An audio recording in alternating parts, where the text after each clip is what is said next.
Thank you. Thanks everyone for coming out.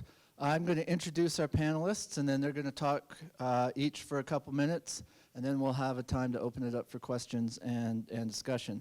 So on our alumni panel first, we have Robert Lee, partner and international transactions attorney with the renowned law firm in Orlando, Florida. Robert's a graduate of the law school here at UW. He represents public, private, and emerging growth companies in corporate and commercial matters. He's worked with Fortune 500 companies, developers, investment funds, and large landowners on real estate matters, and his work is focused primarily on Latin America and on Asia. Nadia Oweidat is a senior non-residential fellow at the New America Foundation, formerly with the RAND Corporation. She currently teaches modern Islamic thought at Georgetown University and is moving to Kansas State next year. She's worked primarily in critical thinking, tolerance, and pluralism in the Middle East, and has written reports for the RAND Corporation, including barriers to broad dissemination of creative works in the Arab world, and looks at Islamic thought and the issue of separation of religion and politics. Nadia is a graduate of Global and Area Studies master's program in 2003, which at the time was called International Studies. Our next panelist, Eric Nigh, is actually an alumni wannabe. He's not yet an alumni. He is a student currently in the master's program in Global and Area Studies. He's also senior technical advisor for Tetra Tech DPK, which is works with civil society development and project management, and he's spent the last 5 years based in Baghdad, Iraq, working for this company. He's also worked for USAID Access to Justice program in Iraq that educated more than 40,000 vulnerable Iraqi families on their rights and provided direct legal assistance to 30,000 Iraqi families without recourse to their legal rights. He's the Tetra Tech DPK, implements development programs in Iraq, and parallels his own graduate studies here at UW. And our final speaker is Tim Stubson, who's also a law graduate. He's a speaker pro tem for the Wyoming House of Representatives. He's a lawyer with Crowley Fleck Law in Casper, focused on commercial litigation, creditors' rights, bankruptcy, and employment law. He's also a candidate for Congress, for the Republican nomination for Congress this year. So thank you all for coming. And I'm going to turn it over to the panelists. They'll each talk, and then we'll have some time for questions and discussion. Good morning. Thank you for coming out. Just before I get started, I want to get a gauge of the audience. I'm assuming most of you are interested in the international route.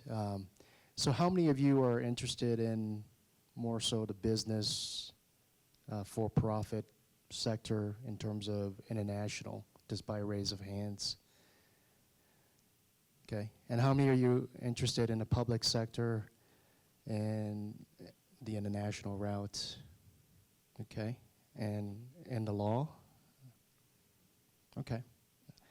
So maybe I'll use some of the tidbits from my talk yesterday at the law school, and there were some good questions regarding how do you take a certain path, particularly in the business world and the legal world. I would say in the pioneering spirit of Wyoming citizens, upon graduation from the law school here, I decided to turn my truck around and headed east and went to Florida.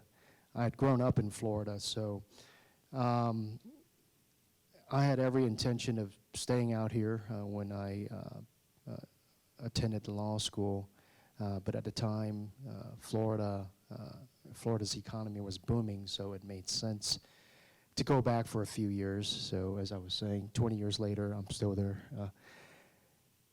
Florida, because of its geographic location, certainly is oftentimes viewed as the gateway to Latin America. So I think that helps in terms of being with the proximity to Latin America to be able to engage in international business transactions.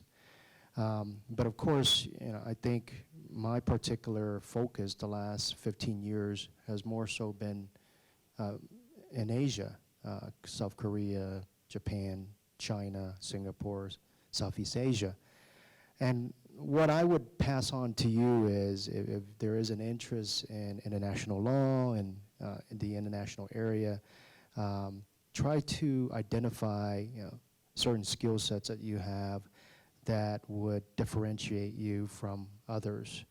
And I think one thing that I had recommended to the law students is that the world is getting smaller, and I think it's important, if you're interested in the international area, to identify a foreign language and become not necessarily proficient, but to have a working knowledge and use of a foreign language, because I think that would take you a long way in whatever international related position you're seeking.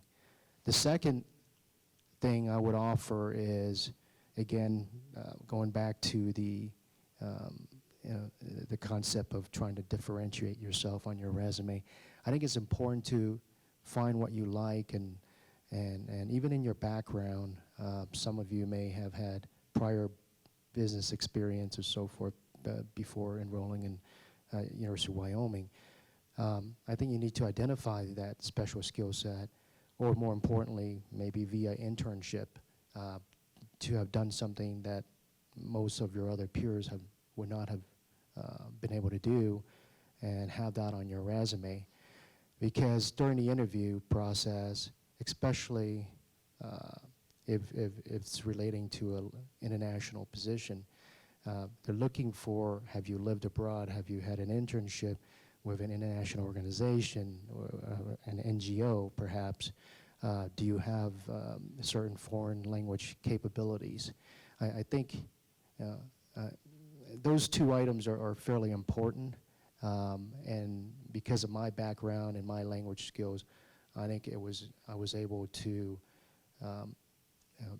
proceed and along my career path. I would say, I guess there's no smooth career path in the law, right, Tim? But at least I think it facilitated my progress in my career.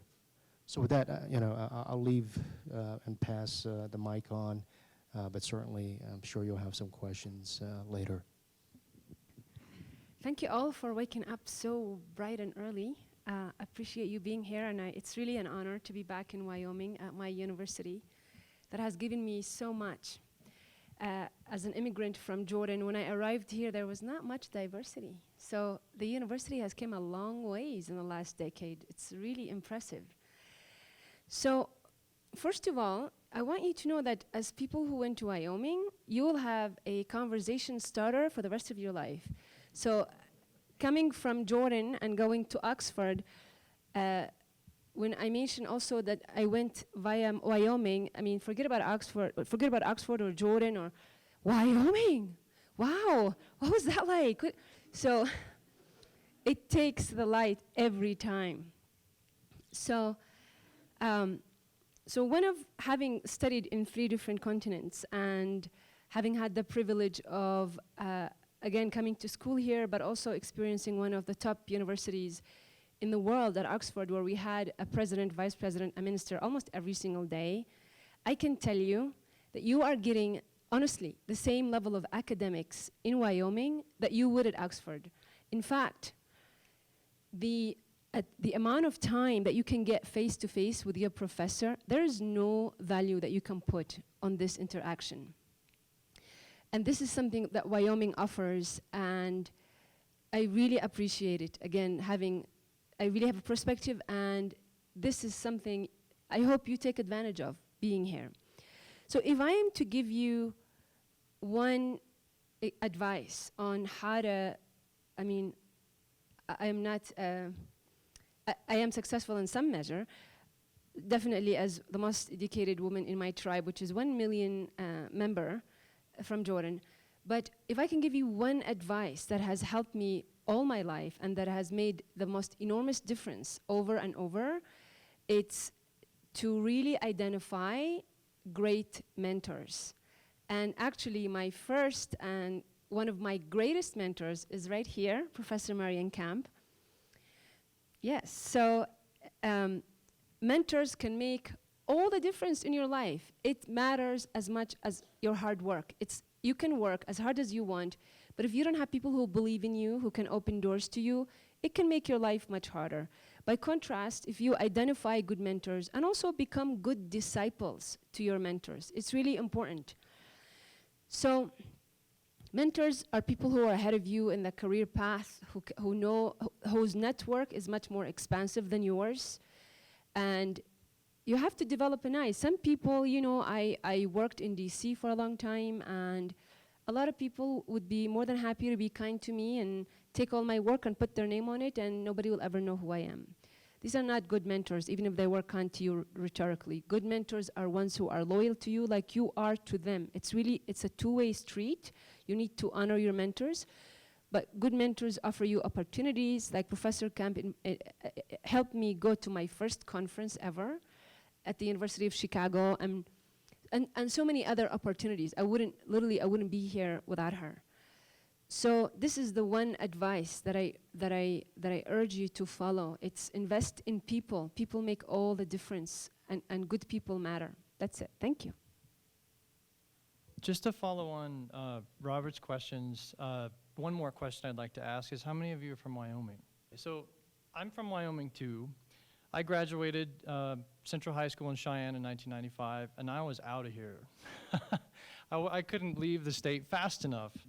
And I say this because probably some of you can relate growing up in small communities, and if there's any of you out there that grew up in a small community in Wyoming and wanted to see the world a little bit what existed outside of Wyoming, aside from Denver for us and other big cities that you might have seen close by, what really piqued my interest was my parents put me in an exchange program the summer of my junior year in high school, and that sort of gave me a taste for what else was out in the world. So let me back up a little bit. My career in the last 17 years has been in international development, and if there's any of you that are interested in international development, as David mentioned, I worked with USAID, United States Agency for International Development. They're a branch of the State Department. I did not work as a direct hire for USAID, but I worked the last 4 years managing a large $65 million project for USAID in Iraq. And it's really weird how I got there, because I shouldn't have been there. The project was setting up legal clinics all across the country. I am not a lawyer. It's really funny. I had no master's degree, and I did not fit the age bracket of the usual people who hold these positions. The position is called chief of party. But what got me into this, so now let me just go back for a couple minutes, and what got me into that position was that a slow progression starting from sort of a grassroots launching point.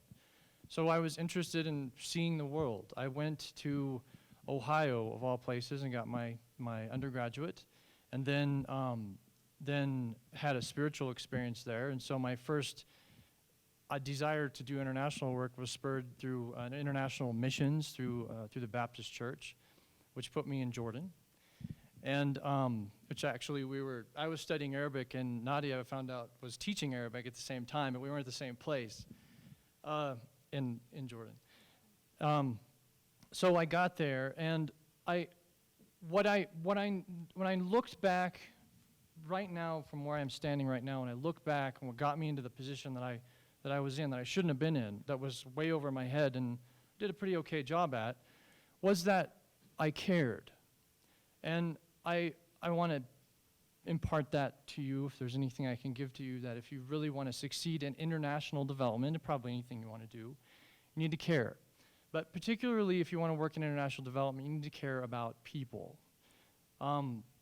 Marcus was my professor last semester for our pro-STEM class, and we looked at a lot of literature on development. And I remember a lot of the literature we looked at was looking at whether development was really successful. And I'll tell you that I've been asking these questions myself, having worked in international development for the last 12 to 15 years. I remember asking Marcus a question, and Marcus had worked in Peace Corps in Africa about how many people that he knew in Africa were really effective at engaging with populations they were there to develop or serve. And I think your answer to me was that none, or really small number of, yeah. So that is telling. Yesterday, in the presentations, I think Samara made a presentation about students she took to Nepal, I believe, and how the students came back being more Americentric and believing in the American way as better than the other ways. And she was disappointed at that, so she started doing things, and that's why she did a research presentation to see what she could improve. To make sure that students can understand that there are other ways of doing things in the world. And I think that what I found in international development is that the things I went over to try to change, first it was sort of spiritually related, and then later it was related to skill sets I had and different things. The things you think you're going to change don't always really change. You're working with civilizations that have been the same ways that they have been for thousands of years. But I'll tell you that if you care enough about the people that you're with and that you're interacting with, you will get pulled into the culture. Language learning will become just a natural outflow of what you're doing there, and you will understand the people that you're working with better. You'll never understand completely, but you'll understand better. And as you understand better, you'll appreciate the things that are in that culture that have value, that you can see what the wonderful education that you've been given as an American, what you can take from that education and plug it into some of the things that are there and meld it. But that happens sort of as a second step. So when I went over to Iraq, I ended up working for $600 a month at a local NGO, and just to get the experience. And this was when lots of people were calling their Cheney connections, working for the Coalition Provisional Authority for the big bucks with a 70% salary increase for the danger and post differentials, putting the nice shiny things on the CV. I was working in a local NGO for $600 a month. And it was a wonderful experience. I wouldn't have traded it for anything in the world, especially money. Because later what that gave me was that I enjoyed spending time with Iraqis. I enjoyed hanging out. One of the best experiences I had was right before I left, just a bunch of guys sitting in our backyard frying fish and drinking beer together. I understood what it was to be Iraqi, and I understood what a lot of my colleagues in the U.S. Embassy and the U.S. development and other international development circles wished that they could have. And because I had that knowledge, because I took the time, because I just cared about people and wanted to hang out, I ended up being able to understand where exactly we can add value and in the best way we could do that. And eventually I was put in the position as chief of party, making a pretty good salary, probably $300,000+ a year for 4 years, to just be who I was. And so I kind of just want to impart that to you.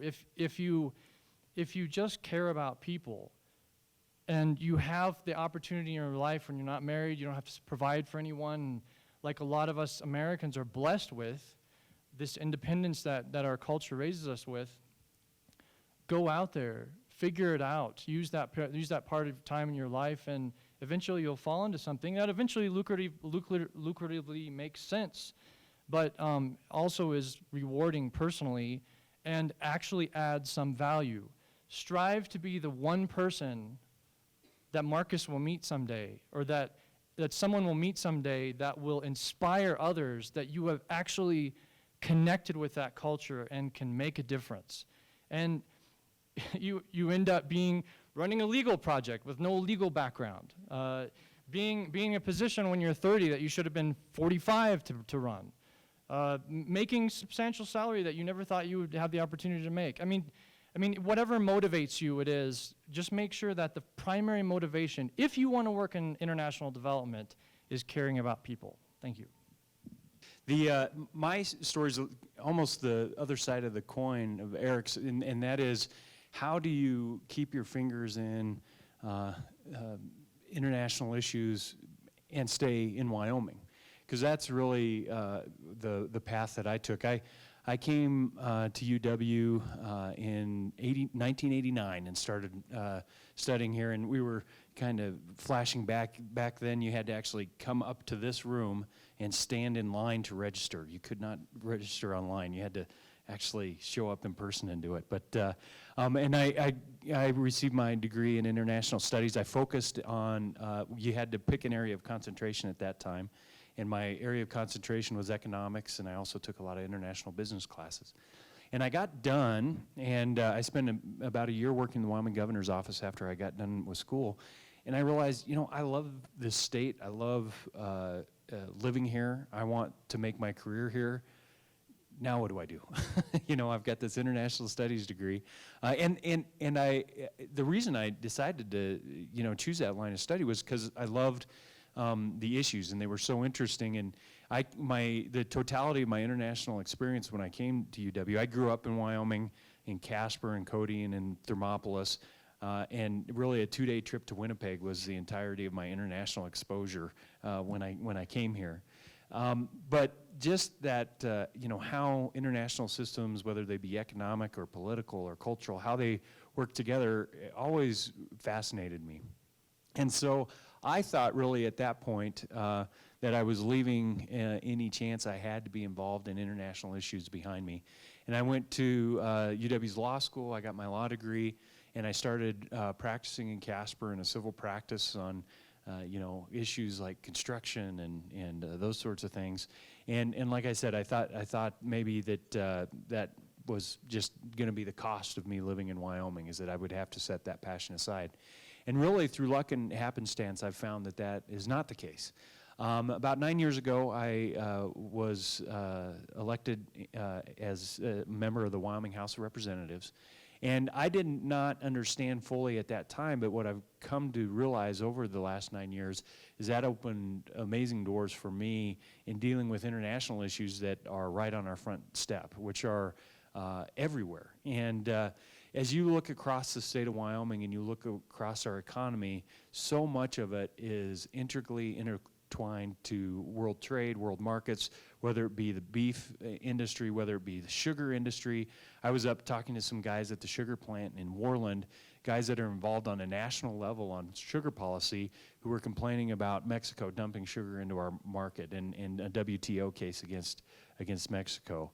You know, obviously our coal, our oil, our natural gas, so much of that is tied to international markets that I just found that all of a sudden I had these opportunities to be drawn back in to the international realm. And I also had the opportunity, to me it was really important for people like me. You know, you grow up in a middle-class Wyoming family that doesn't really have that broad global view. How can we make sure that that's open to kids across the state? And so being involved in things like establishing dual language immersion programs across the state of Wyoming, where you have third graders now that have fluency in Mandarin, you know, because they started at kindergarten doing half their day in Mandarin. And it's the way they did it. No big deal to them, but all of a sudden, you know, you end up with kids that have tremendous fluency in whatever language.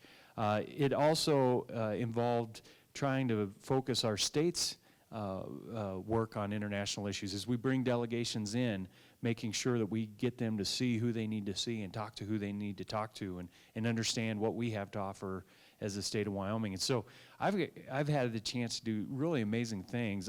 I spent some time in Germany talking with members of the Bundestag about energy policy and about how the developed world can assist in you know, debt-ridden countries like Greece. I had the opportunity to spend some time in El Salvador and met with the El Salvadoran foreign minister and talked about immigration policy. I had the chance to meet with leaders in Guatemala about development, about drug interdiction and assistance that the United States could offer them in those issues, and had the chance to spend some time in China talking to them about natural resource issues and coal to liquids developments in their country. And actually UW has some great cooperative relationships with institutions in China regarding oil and gas reservoir characterization. So all these sort of links that you don't know are there, all of a sudden these doors are open wide.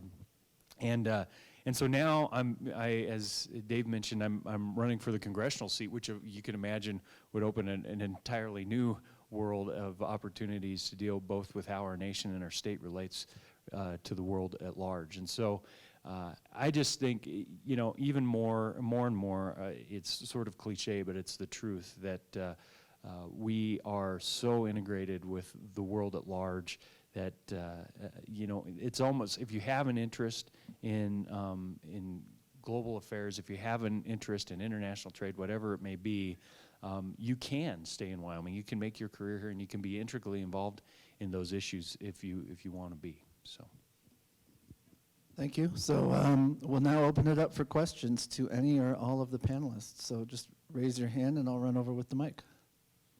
Questions for Eric. Can you describe a little bit about your experience working as a consultant at the same time as attending the master's program that you've started? Okay, yeah.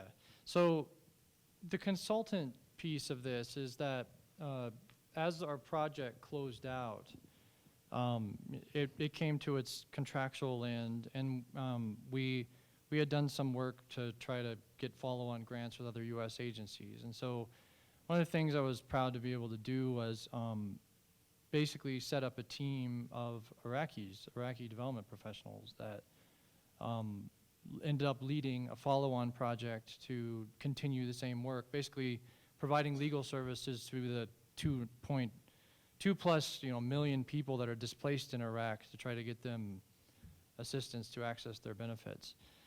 So that team exists, and they're working, and they have several legal clinics they still operate, and so what I do basically is so this is another thing you can do when you get good at whatever you're doing and you understand the people, you can write yourself into budgets. So I wrote myself in for 30 days, basically of billable time and three trips. So just to make sure I stayed in touch. So I took one in Thanksgiving. I'm going back in the summer, and it's also helping to fund part of my research, the travel. So that's what it is basically. I stay in touch with the project and just follow the team that's still working, give them whatever advice I can, which they don't really need. So, but anyway. This question's for the whole panel. I was just wondering if you were to give advice to the students in this room, what kind of skill sets should they be thinking about building to explore international career opportunities in the future? So as somebody who, I've worked for the RAND Corporation, New America. I did work for Google. I did work for international companies. Your network matters. And it doesn't matter where you're. I have a network in Wyoming that has made a huge difference in my life. So invest in having a good network. And again, people are at the bottom line of any business. You have to have an eye for who in this vast universe with your finite amount of time can be a good member of your network, and how to cultivate that network and stay in touch with your network. So I left Wyoming, for example, in 2003, but I stayed in touch with my Wyoming family. I come sometimes for Thanksgiving with my mentors and professors. So it's important to cultivate your network. I'm not sure if there's one particular skill set. I think what's important is, and I'll echo what you had said earlier about just having Wyoming on your resume. I think I had the most interesting interviews during my career because they do talk about Wyoming. And I think it's good to highlight that. And to tie that in with skill set, it's the same thing. I think you think about where you want to be along your career path, and you think about what is it that I like to do, and go out and seek that opportunity, whether it's an internship or within a certain industry, whether it's coal mining, oil and gas, food distribution, whatever it is, hospitality. Find something that you like and you can highlight your experience and your particular skill set from your experience. You know, I think actually it's not, the skill sets are not a lot different, much different than you'll need for success in any area, and that is the ability to relate to people and the ability to solve problems. And if you can do that, no matter what area you're trying to work in, you're gonna find success, because when you can do that, you make yourself valuable and you make yourself indispensable. And when you can do that, then it's sort of like Eric said, you can start writing your own ticket because people need you. And so, at least in my mind, you know, some of it's as basic as actually listening when people talk to you, and some of it's much more complicated. You know, those problems that haven't been solved usually haven't been solved because they're very difficult, and so being able to think through those things is a pretty important thing. I would focus on just what you're passionate about. It's amazing you don't always know that. You just kind of take for granted the things that we have developed in our skill sets because of the education we've had. And so the more you're passionate about it, the more that you'll be excited to keep doing that wherever you land. And I would say also that be willing to take a risk. So when I was in this position, running this big program, and we were looking for international experts to come and help us, we had a team of expats of about 13 at our peak and 60 Iraqi professionals. It really bugged me when I saw a huge resume, someone came in with no passion, no willingness to go the extra mile, no desire to connect with people, whereas we looked for interns who worked basically nothing, who were parts of law schools throughout the United States that signed up for programs. And we found two types of interns. And the interns are great because you got to see, basically what we were looking for was who has passion. It sounds kind of trite, but really if you're in the international environment and you want to do something, you even want to make your program succeed and look good for donors, you need people who are willing to do the work, who can figure it out. The biggest problem that we had was sort of the antithesis of this was this sometimes in all generations it exists, but there's sort of an entitlement attitude that we had some interns like this, you know, that I have this education and I'm here and therefore I deserve to, you know, have my time off and whatever else. And you know, we put up with that. When the intern left, we said bye-bye, and I didn't want to have anything more to do with that person. And I'm sure many in my position would be the same. But on the other hand, when you saw someone come out and they just dove into it, poured themselves into it, even if they had little language, but they tried, you saw that there was a willingness there to step it up and improve and a learnability. They could take whatever skill set that they had learned from primary on up through whatever education that they had in the United States, and they could make that into something wonderful in that culture. So, You know, if I may follow up on this, as somebody who also hired people and was interviewing a lot of RAs, and you know, you really see who stands out and who doesn't. And the people that I interviewed while I was around, they all came from top-notch universities, Columbia, Harvard, Stanford. Everybody has a name, it doesn't matter anymore. What really makes a difference is those who invest in their knowledge. And I believe that I got this far from a place where women don't even get barely master's degrees. And when I was there, it was the first generation that even started to go to college, is to take the time to invest in your knowledge. So in a tribal area in Jordan, what history or philosophy I didn't have access to good education. So for the last, 16 years since I've been in America, I'm listening to an audiobook every single day. I'm learning something new. I'm catching up on history, philosophy of the world. I'm learning as much as I can. Because if I didn't do all this, I don't come from a place where I have opportunities otherwise. So it really is important to invest in yourself and to have that passion, like Eric said, because education alone is not important. I need to see that you have passion, that this is somebody who would really step up to the challenge. So my current research is on Gambian migration and the decision-making capabilities of those migrants that travel abroad.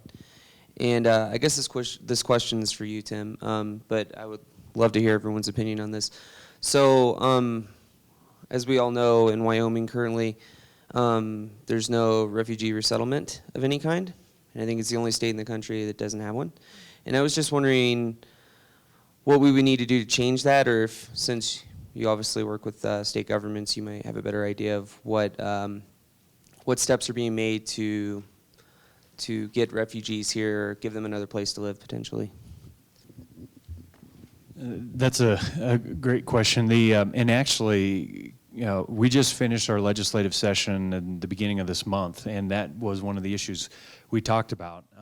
It didn't make it over the finish line, but I think we probably will, the state legislature will continue to talk about it.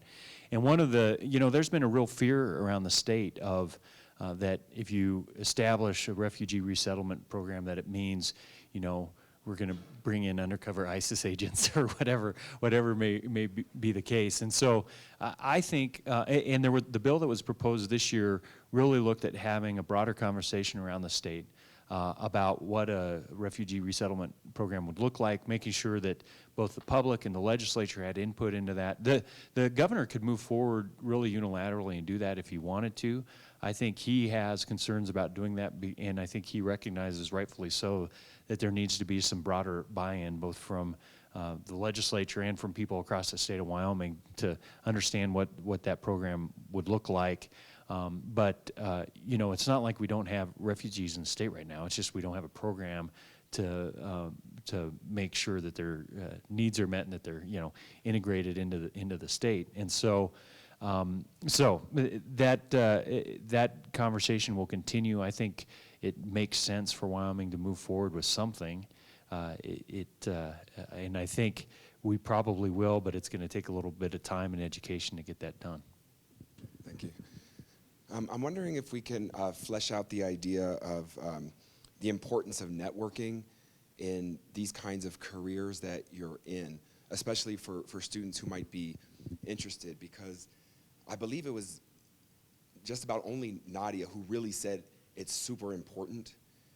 And not that others don't think it is, but besides that, it's like passion is a very, I think, individualistic kind of thing. Problem solving, same kind of thing. So how important is it, this networking, to do these kinds of careers for students? Well, since I brought it up, I think it's of the utmost importance. It really, when I think of every major opportunity I've had, whether it's in Wyoming, making such a difference in my academic studies, being exposed to. So I'll give you an example. So Professor Camp sent me to Chicago. She helped me get that opportunity in Chicago. I met this woman. I started building a network. When I moved to Washington, D.C., I didn't know anybody. I had like $90 in my pocket. That one person that I met in Chicago introduced me to somebody who gave me my first job. And then again, the network, one of my students introduced me to the president of the Rand Corporation in Washington. That person became a great mentor to me, Bruce Hoffman, who also opened phenomenal doors to me. Because of him, really, I got into Oxford and Cambridge. At Oxford, again, like my network got expanded even more, but my current great mentor, Peter Bergen, he wrote 5 books, 4 of them are bestsellers. He's a vice president of New America and also the CNN national security analyst. You see him on CNN a lot. He's the person who actually enabled me to just get this month a grant. So imagine being paid really well, having benefits, nice travel budget to go write your book that you wrote the ticket for. So without a network, life is, I'm assuming you're all gonna work really hard. This is a giving. How is it beyond working hard? It's your network. Every time, search who opened these doors for you, which is why I really believe it's important that you identify people in your network and you continue to be in touch with them. So for example, Peter Bergen, I met in 2005. And I didn't just say, oh, okay, well, I'm a student now, nobody who wants to. I stayed in touch, always maintained my network. Again, even though 16 years have passed since I came to Wyoming, I maintain, it takes an effort. But it's really important if you want to be successful in your career to maintain your network, no matter where you go in the world. Thank you for asking that question. I wholeheartedly agree with Nadia.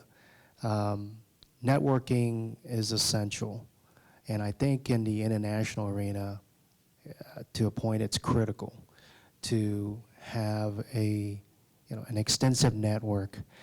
In China, there's a term called guanxi, which is, defines about relationship, and this could be a relationship with whether it's with your army comrade, your college roommate, through relatives, and some of these guanxi relationships can have been developed even over generations.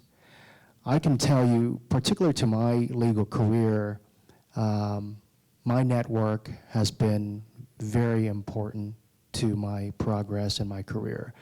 I've worked at a few large national and international firms throughout my career, and I can tell you every one of those positions was the result of my network. Someone having worked with me before or had known me in some capacity, and when the position opened up, called me and asked, would you be interested? The clients that I have represented over the years, again, it's through my network. It's from referrals of whether it's someone who works at the trade consulate for Egypt, for China, a company that needs certain legal representation in Southeast U.S. or Florida, and they kept my contact information as well and contacted me and asked if I could assist.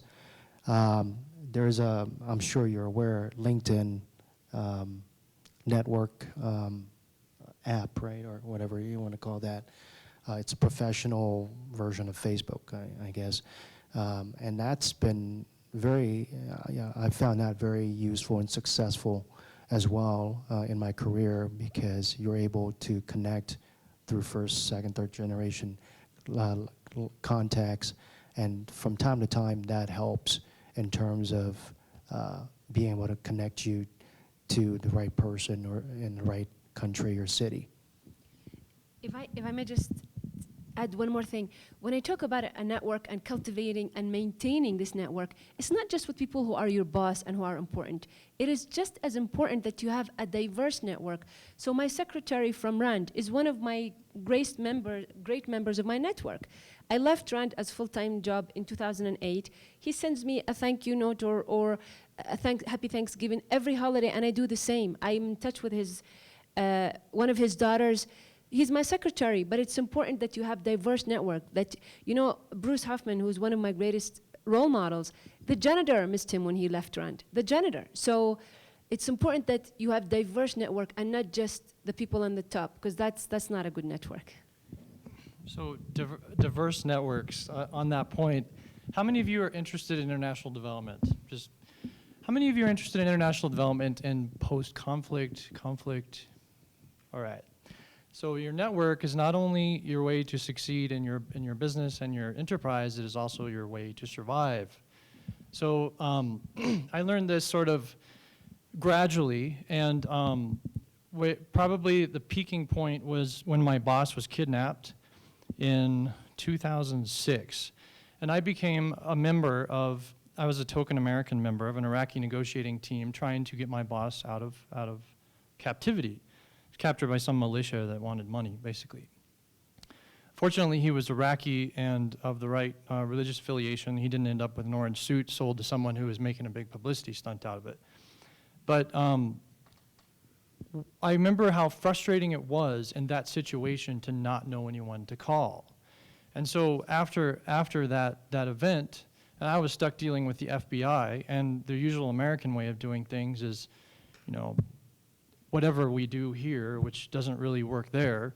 And so that was really frustrating. So what I learned from that, and I applied in my job as chief of party, is try to maintain neutrality. Try to add value to everyone in the way that you can. Leverage the resources that you can to get in with people. One of the things we did in our program was we true to the nature of our program, look for ways to do this, to build your network. true to the nature of the program, if we talked a little bit about that last night, there's this thing that happened in Iraq right after ISIS took Mosul called the Tikrit massacre. It was a big deal for the Shia Iraqi population. There were 1,000 some Shia soldiers that were slaughtered in Tikrit and made the news, and it was a big deal. And the government sort of turned a blind eye because they didn't know where the people were. They didn't have access to the area. They were reeling from all of half of their country going to a terrorist group. And so they were just stuck in their tracks. Meanwhile, these families didn't have salaries. They didn't have their sons supporting them. They didn't know what happened to their kids. And so there was this sort of outcry against the government. We need to do something. And most of these peoples had the sympathy of the local militias. And so what we did is we leveraged our legal clinics to adopt the cases of those families, to help them get their legal papers in order so that they could apply for benefits and continue to receive the salary of their missing son who had not yet been declared dead, and therefore there were no pensions available. So that got us in basically with the militias. And so through my job, I had lots of weird opportunities to create value in very upfront ways, above board, things that were related directly to the human rights issues that we were promoting that benefited everyone.